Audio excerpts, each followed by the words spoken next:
दोस्तों नमस्कार। राजस्थान का कुख्यात गैंगस्टर रोहित गोदारा, जिसने अब से कुछ दिन पहले यानी 10 से 15 दिन पहले राजस्थान के नागौर के कुचामन सिटी में एक बिजनेसमैन रमेश रुलानिया की गोली मारकर उस वक्त हत्या कर दी थी जब वो जिम के अंदर जिम करने के लिए पहुंचे थे। और इस हत्याकांड ने पूरे राजस्थान को हिलाकर रख दिया था और रोहित गोदारा गैंग के सभी बदमाशों को पुलिस ने पकड़कर जेल के पीछे डाला। लेकिन इसके बाद देखने को मिला कि रोहित गोदारा गैंग इन सब के बाद भी अपराध करने से बाज नहीं आ रहा है और रोहित गोदारा एक के बाद एक कई ऐसी वारदातें कर रहा है दोस्तों, जो कहीं ना कहीं अब ये सवाल खड़े कर रहे हैं कि राजस्थान के अंदर क्या वाकई में कानून व्यवस्था नाम की कोई चीज नहीं है। कानून का डर राजस्थान के अंदर बदमाशों के अंदर से खत्म हो चुका है। क्योंकि ये सवाल इसलिए भी कहा जा रहा है, रोहित गोदारा जिसने रमेश रुलानिया को मारा, वही रोहित गोदारा उसके कुछ दिन के बाद राजस्थान के ही चितावा के एक शराब कारोबारी को भी ठीक इसी तरह से जान से मारने की धमकी देता है। और इस मामले में भी पुलिस ने सुरक्षा व्यवस्था मुहैया करवाई। हालांकि इसमें रोहित गोदारा ने सिर्फ जान से मारने की धमकी दी है, लेकिन इन सब के बाद भी देखने को मिला राजस्थान के अंदर जहां पुलिस इन बदमाशों की कमर तोड़ रही है, बदमाशों पर कड़ी से कड़ी कार्रवाई कर रही है या फिर कार्रवाई हो रही है, बदमाश गिरफ्तार हो रहे हैं, इन सब के बाद भी रोहित गोदारा गैंग काफ़ी ज़्यादा बेखौफ है। क्योंकि अब जो खबर निकल कर सामने आ रही है, आप यकीन मानिए कि कोई भी बदमाश, लॉरेंस बिश्नोई जैसे बदमाश भी जब कोई बड़ा कांड करते हैं तो उसके बाद 1 से 2 महीने तक कम से कम शांत हो जाते हैं, या फिर कहें कि उनके नाम पर कुछ इस तरह से बातें निकलकर सामने नहीं आती हैं। लेकिन Rohit Godara back to back, आप सोचिए 7 अक्टूबर 2025 यानी इसी महीने में रमेश रुलानिया को मारा जाता है और उसके 10 दिन के बाद चितावा में शराब कारोबारी को जान से मारने की धमकी दी जाती है।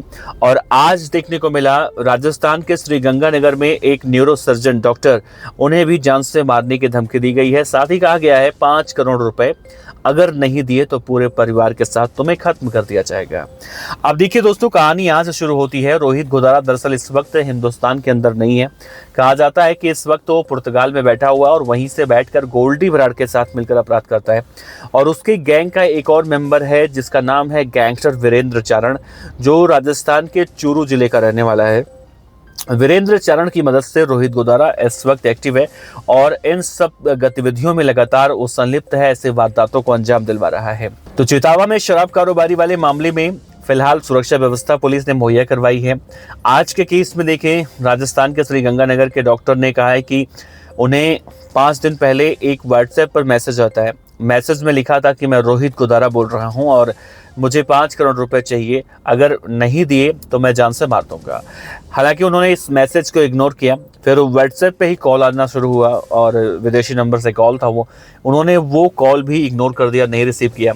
और तीसरी बार जब ये सब कुछ उन्होंने इग्नोर किया तो सीधे सीधे एक रिकॉर्डिंग मैसेज आता है जिसमें बोला जाता है कि मैं तुम्हारी रेकी कर चुका हूँ, तुम कितने बजे उठते हो, कितने बजे बैठते हो, कहाँ जाते हो, क्या करते हो, कितने पैसे तुम्हारे पास है। मतलब जैसे गैंगस्टर बदमाश करते हैं किसी को परेशान करने के लिए।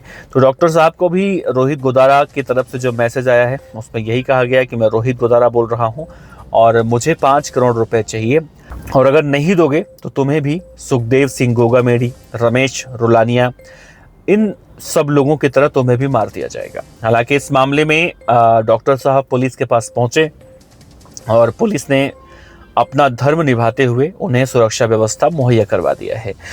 लेकिन क्या सुरक्षा व्यवस्था मुहैया करवाने से डॉक्टर साहब जो उनकी ज़िंदगी खतरे में है या फिर उनका परिवार खतरे में है, वो इस वक्त खौफ के साए में जी रहे हैं, क्या सब कुछ आसान होता है या फिर इन बदमाशों को पकड़कर इनके सही जगह पर डाल देना ज़रूरी होता है? सबसे बड़ा सवाल यही है।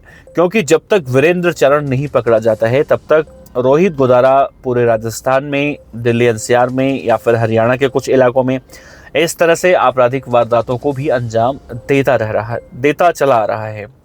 रोहित गोदारा गैंग के कांडों की बात करें तो इसने राजू ठेहर, जो राजस्थान के सीकर का इतना बड़ा बदमाश था, जब आप सोचिए उसका दुश्मन हुआ करता था गैंगस्टर आनंद पाल, जो नागौर के लाडनू का रहने वाला था, और आनंद पाल जैसे खतरनाक दुर्दांत अपराधी का दुश्मन राजू ठेहर था। मतलब उस टक्कर का बदमाश था, उसे रोहित गोदारा ने मारा उसके बाद श्री राष्ट्रीय राजपूत करणी सेना के राष्ट्रीय अध्यक्ष सुखदेव सिंह गोगामेडी को मारा गया। उसके बाद भी सिद्धू मूसेवाला के केस में देखने को मिला था कि रोहित गोदारा, गोल्डी बराड़, इन सब का नाम सामने आया था।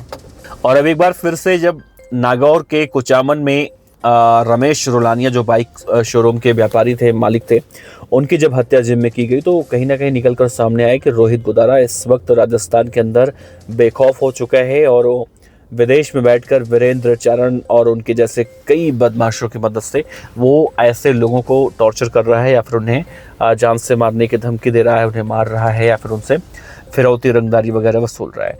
अब इस मामले में दोस्तों देखिए कि बदमाशों की गिरफ्तारी कब होती है नहीं पता, लेकिन सोचिए जिन जिनको फ़ोन आ रहा है, जिन जिन व्यापारियों को जान से मारने की धमकी दी जा रही है, वो बहुत ही ज़्यादा परेशान हो चुके हैं और वो अब सिर्फ और सिर्फ पुलिस से इस बात की गुहार लगा रही हैं कि उनकी मदद की जाए। आपको क्या लगता है, क्या रोहित गोदारा के नाम से इस तरह की गतिविधियां ऑपरेट की जा रही हैं या फिर रोहित गोदारा इसमें शामिल है? अपने विचार रखिएगा और रोहित गोदारा आखिर पकड़ा कब तक जाएगा ये ज़रूर बताइएगा। आपका बहुत बहुत शुक्रिया। नमस्कार।